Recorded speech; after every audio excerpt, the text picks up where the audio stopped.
Yeah, dear student, today we continue with our chapter 5 organizing, and today's topic is the importance of organizing.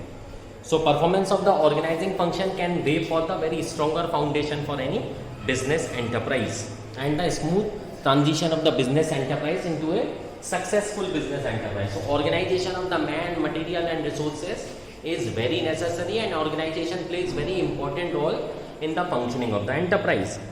In accordance with the dynamic business environment, the significance of organizing function mainly arises from the fact that it helps in the survival and growth of the organization. As you see that environment is dynamic, innovative techniques are coming each and every day, business is encountering several problems, so it is very necessary to have a very good organizing system of an enterprise to meet its various challenges. In order for any business enterprise to perform tasks and successfully meet goals, the organizing function must be properly performed. The following points highlight the organizing function.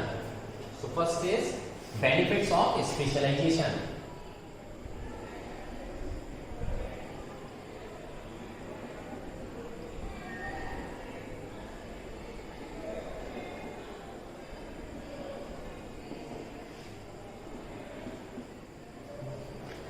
So organizing leads to the systematic allocation of the jobs among the workforce. This reduces the workload as well as enhances the productivity because of the division of the work. So what we are going to do in organizing function, a very big task is divided into the very smaller task, and that person authorized is to do that work only. He is not supposed to do all around all goals. Clear? So this is the very basic function of an organizing, that organization leads to the specialization. A specific job on a repetitive performance of a particular task allows a worker to gain experience in that area and leads to specialization. What he as a person is supposed to do is to repeat the task again and again. Clear? Next, clarity in working relationship.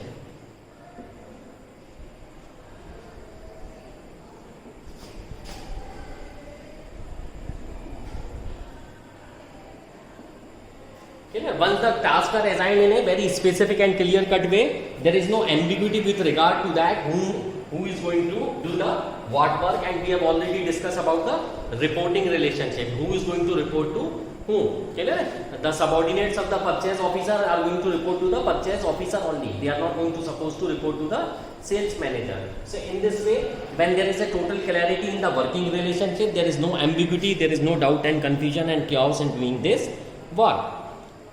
And at the same time, the organization settle down the authorized line of communication, as we have already studied in the scalar chain in the chapter 2 principle of management. So when there is a clear line of communication that who is going to report which person, there is a total clarity in the working relationship.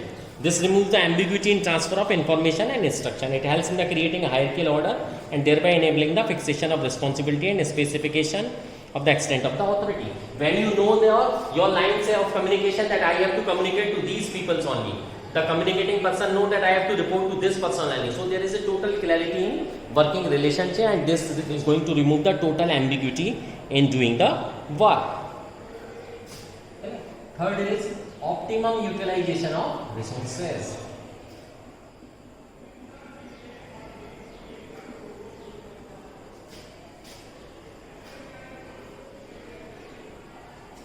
When the above 2 points are fulfilled, it is very easy to optimally utilize the resources. Organization leads to the proper usage of all man, material and machine. Clear? If the 2 steps of the above given are totally fulfilled.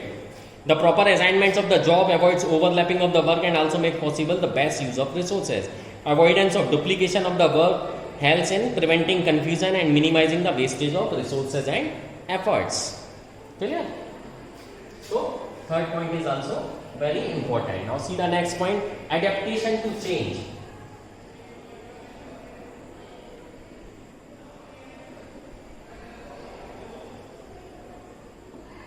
Okay.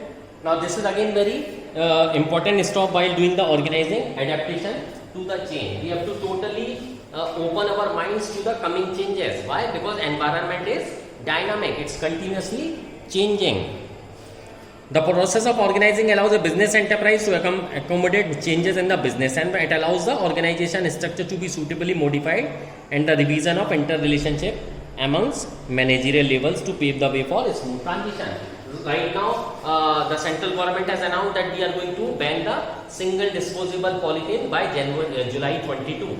Now, this is a alarming situation for the person who is doing business in single disposable polythene. So, it's their time to change the attitude and to shut down this business and to go for another business. So, the person shall be ready for to adopt the changes. It also provides much needed stability to the enterprise. It can then continue to survive and grow in spite of changes. Next, effective administration.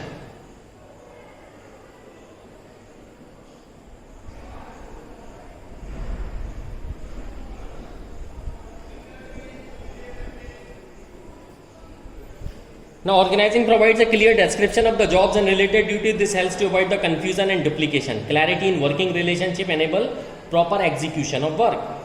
Management of an enterprise thereby becomes easy, and this brings effectiveness in administration. Clear? When all the above 4 points are clear to each and every individual of an organization, there shall be a very effective administration, because administration lies in getting the job done. And how the job is done? When there is a clarity and working relationship, and person know the reporting relationship, which person are going to report the whom, and all are well coordinated. So this is going to lead to the effective administration. Okay. Next, development of personnel.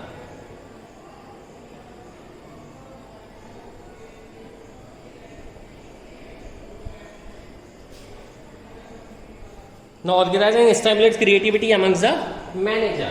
If you are well organized, there shall be a total space for taking the initiative. So, this is going to lead to the development of the personnel. Effective delegation allows the manager to reduce their workload by assigning routine job. How the personnel is going to develop? By putting responsibility over them.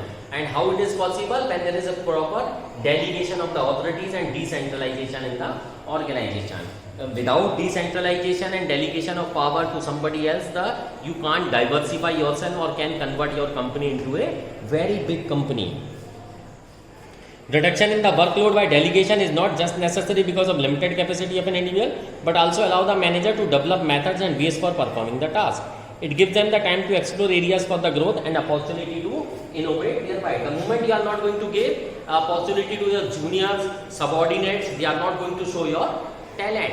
So it is very necessary to take out the talent from your subordinates and junior, and it is only possible by giving them the authority and responsibility to do the work.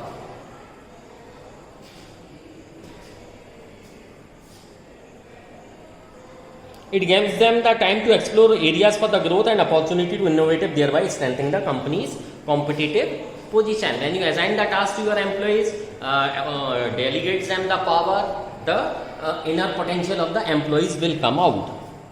So delegation also develop in the subordinates the ability to deal effectively with the challenges and help them to realize their full potential. So it is very necessary for decentralization in order to diversify yourself. Otherwise you will remain a very small company. You can't grow at your own level.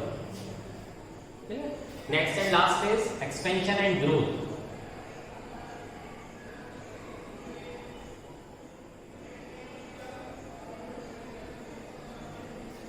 Now what does it mean, expansion? Expansion means increase in the capacity of existing organization. So this is only possible with the help of good organization, of the good organization system in the firm or enterprise. Organizing helps in the growth and diversification of an by enabling it deviate from the existing business. You can see the example of the JK Group. First they made the cement, now they are making tire, photocopier, clothes, toiletries, they are making several things. So how they are able to diversify themselves and given a good expansion and growth to their existing business? Because of the good organizing system in the enterprise. It allows a business enterprise to add more job position, departments, and even diversify their product line. How expansion will take place? By diversifying, making more and more product for the country. And for that purpose you need several type of the person, department, position, and your business will also go to the beyond territorial limits of the country. You can even export your products. Okay? This Airtel is providing telecom services in Sri Lanka and so many other countries. Bajaj is exporting their bikes to other countries. So this is the situation. Thus, organizing is a process by which the manager brings out order out of the chaos, remove conflict among the people over work or responsibilities, sharing, and creates an environment suitable for teamwork. So this is the very importance of an organizing, and it is very necessary for a company to have a good organizing system. I hope this is clear to you. Thank you.